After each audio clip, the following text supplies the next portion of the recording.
Mergers and acquisitions used to be much more confrontational, each side trying to squeeze the best price out of the other.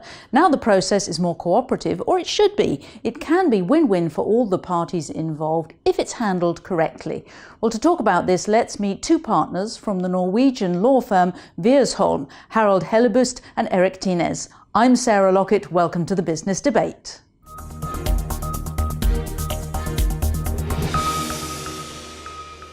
Erik and Harold, welcome to the London Stock Exchange studios. Thank you. So basically, Harold, first of all, why is M&A being done in a much more cooperational style now, not so confrontational? Because surely isn't the buyer always trying to get a low price and the seller's always trying to get a high price?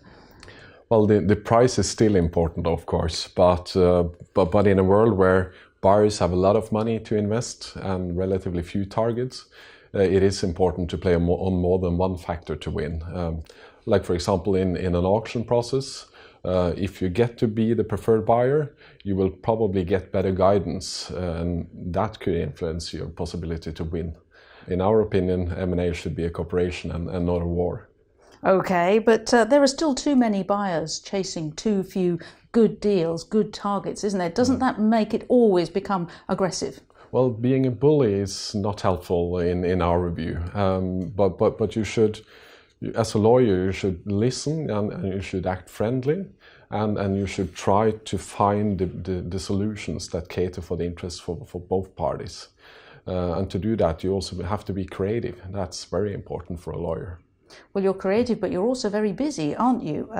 Erik, Norway's deal count is at an all-time high in 2017. Now, why is that? Isn't Norway an expensive place to do business in, to invest in? Well, we've got a high cost of living, but that reflects the fact that we have a strong economy, and a strong economy attracts business. And in addition to that, Norway is a politically stable country. It's economically open, it's always been. And we have a highly skilled, dedicated and reasonably priced workforce, actually. So all of that comes together to drive investment and M&A. So for over the last few years, we've been at reasonably high M&A levels, almost double the level that you see in continental Europe, if you compare with GDP. And some of the stress and the risk has been taken out of deals by M&A insurance. Now, what does this insure against? Why is it such a game changer? Well, the sellers could get a clean exit, and that's particularly attractive for private equity funds that would like to liquidate and get their money back. And on top of that, very often insurers are more flexible with respect to the warranty protection that they are willing to give. So an M&A insurance could actually make it easier to do the deal. And Erik, you've said that the M&A process should become less complex and less costly, and so it should be cheaper, but the other law firms aren't going to thank you for saying that, are they? Maybe not. But I think in the long term, we're all best served by running these processes as cost efficiently as we can. And it's all about how you plan and structure the work. I mean, first of all, to keep costs down, you must adapt the process to the size and nature of the deal. You can't do the same thing for a small deal that you do for a mega deal. And the first rule, I think, is work closely with the client so that you really identify what's important in this deal and what is not. And next is plan the work.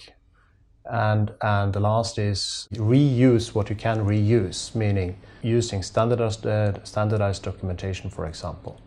And we're also obviously moving in the direction of using artificial intelligence, although that is in the early days. And you've said in the past that bad legal advice can really be devastating for clients, especially in big transactions.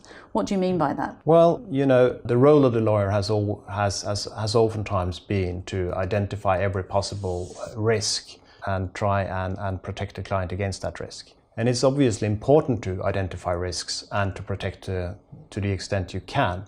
But at the same time, you can also ruin a deal doing exactly that. And a lot of the job these days is actually finding ways of dealing reasonably in a commercial manner with risks and with the points that separates the party in the potential transaction so that you actually make the transaction happen rather than the opposite. Really interesting. With Erik and Harold, thank you very much. Thank you. And join us next time when we'll be discussing the latest innovations in healthcare technology and the future of Islamic finance. But for now, from me, Sarah Lockett, at the London Stock Exchange studios, it's goodbye and thanks for watching.